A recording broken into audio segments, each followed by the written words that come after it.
My name is Emily. I was once married but now divorced and living a peaceful life. I was in hellish marriage for 2 years, but now I am free. I met my husband when I was still working as a chef at this very popular restaurant. We had instant spark. Well, now I see that it was only a one-sided thing. My ex-husband came to eat in the restaurant with his friend one day. Both were completely blown away when they tasted the food. My husband was so impressed he asked to see the chef. He asked me out and I said yes. That turned out to be the greatest mistake of my life. You see, my ex-husband was very charming and kind when we were dating. This is why I was easily deceived. All the signs were there, but I didn't take them seriously. On our first date he was so focused on his food. I thought he was so cute. I was living in fairyland. Nothing else mattered to me than the rush of excitement I felt for him. So yes, I was blind. So blind to all the signs. He told me he had so much love for good food. He complimented me over again, telling me how much he loved women who could cook so well. I told him every human being should be able to cook and enjoy various food on their own. It was the normal thing to do, but a lot of people were not interested in cooking. But I was very passionate about cooking, and that is why I became a chef. He seemed to be happy with my answer. He beamed and told me he loved me for going after my passion. I preened. That moment, I thought to myself, John is the man I have been waiting for. From that moment, he became my entire world.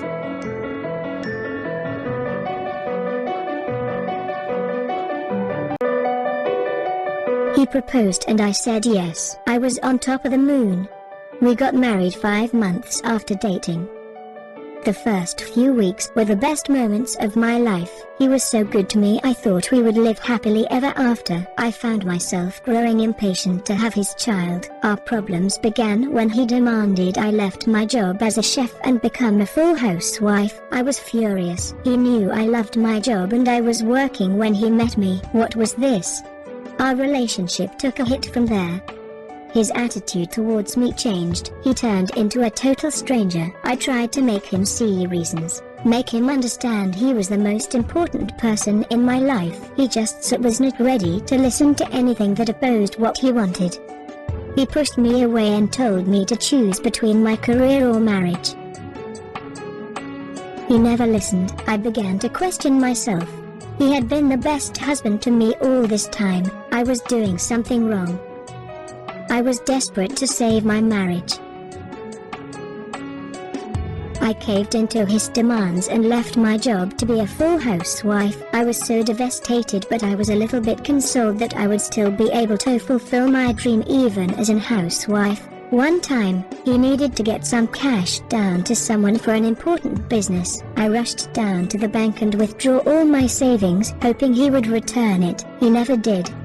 He gave me a list and do's and don't do. He told me to cook 3 times a day, hand wash his clothes, no washing machine allowed, clean the house 3 times every day, and so much more. He went so far to purchase surveillance camera to monitor me, to make sure I was doing all the chores every day. I was so determined to show him I was a good wife, so I didn't complain. I would work tirelessly every day, waking up at 4 and going to bed at 1 a.m. every single day. He took my phone and everything that connected me to the outside world. To make matter worse, his house was large. It wrecked on my nerves to clean each and every single room each day without any help. He had also forbidden me from getting a maid. In the evening when I get a little break, I would eat my food in the kitchen before he comes back from work. He forbid me to eat with him on the same table, so I had no choice. So I thought, when he comes back from work I would serve him a huge lunch and kneel down on my feet with my tired body. I would only stand when he had finished eating, so to clear the plates he made me cook a huge meal for him every day, and would ensure I don't get much of anything. He kept watching me through the camera. I kept trying, hoping he will change. His attitude didn't change despite my efforts. Instead it worsened. I could almost sworn he married me with the intention of using me, not for love as he had told me. Sometimes, he would return home late so drunk. He forbids me to eat the food or give it to him the next day. If I did otherwise all hell would break loose. So because of his temper, I would give in to his demand. I'd throw the food away and start cooking afresh the next day. I thought I had gone wrong somewhere, so I tried hard to endure him, but he didn't change. Instead, he became so violent that he had beat me up for the smallest and most silly case. Despite that, I always forgave him. I lost it that day I caught him in bed with another woman. That was the day I decided to leave him. How wrong I was to think I could easily walk away. I decided it was time to let him go, so I packed up to leave. It turned out to be a failed attempt. My husband was pointing a gun at me. I thought I was dreaming. After cheating on me, he had the mind to do that to me. He locked me in an empty room, a room I didn't even know existed. He forgot me in that room. Or should I say, he left me there for 3 days to starve. All my attempts to escape were all futile.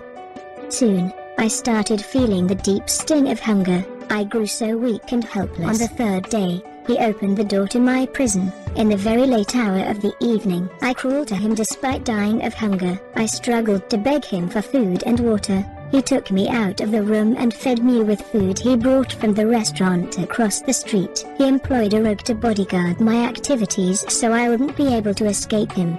He did this to ensure that I wouldn't be able to leave when he wasn't around the house. The rogue taunted me at every turn and seemed to enjoy my misery just like my evil husband. The most painful part of it was that he turned me into a maid for the same mistress I caught him with. I served them both on my knees every time, to my elevated humiliation. Months came and left like a dream.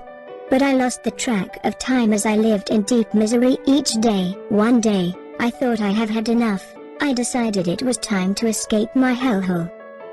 I sat on the bed planning my escape. My heart jumped when I heard the low knock on my door. Before I could think, someone came inside. To my surprise, it was my husband's mistress. She told me she was sorry for everything that happened. She had watched how my husband treated me for the past several months, and realized that he would do the same thing to her if she married him. She told me she had approached him knowing he was married and that she had even been the one encouraging him to torture me, but she realized he was just a fraudster who wanted her for her money. She told me that she was ready to face the law for what she did, as her conscience couldn't take it anymore. She offered to help me escape the house that night. She told me that she had managed to drug the coffee I made for my husband and the sidekick he employed to watch me. My husband was sleeping, and soon the stubborn rogue would join.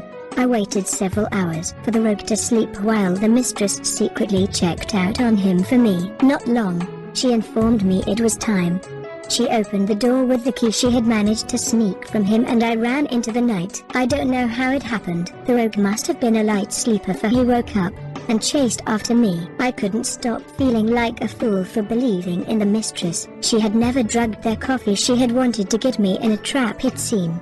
I was caught and whipped so thoroughly in a way even my own parents had never done to me. In a way I have never been whipped in my whole life. Despite being drenched in blood, he kept whipping me and only stopped when he was satisfied. The pain was so agonizing I couldn't move comfortable or stop the tears from flowing from just thinking of my failure and stupidity of trusting someone I shouldn't have.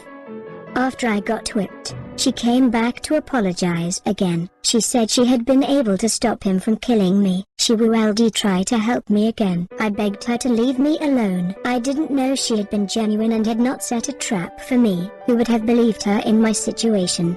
She had hired men to investigate my husband's activities. She realized too late that what she suspected had been true. My ex-husband found out about her activities. And well, you know the rest. He killed her without any mercy. Unfortunately for him, the police caught up with the case. The police came to arrest him. I had been tied and left hungry for days in the room. After my second attempt to leave, I heard the commotion in the living room. I screamed for help. As for him, he tried to escape through a window of a room when the police were attending to me. Unknown to him, the police already surrounded the house. He was caught the moment got out. Finally free from him, I visited him in prison to let him know I have forgiven him. I told him I would process the divorce papers.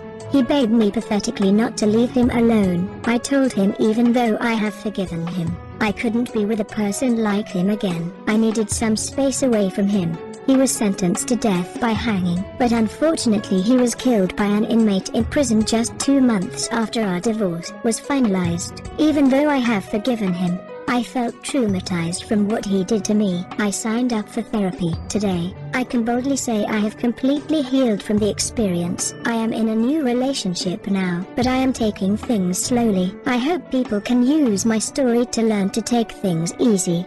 Fast relationships don't work for a lot of people. That is all from me. Thanks for listening.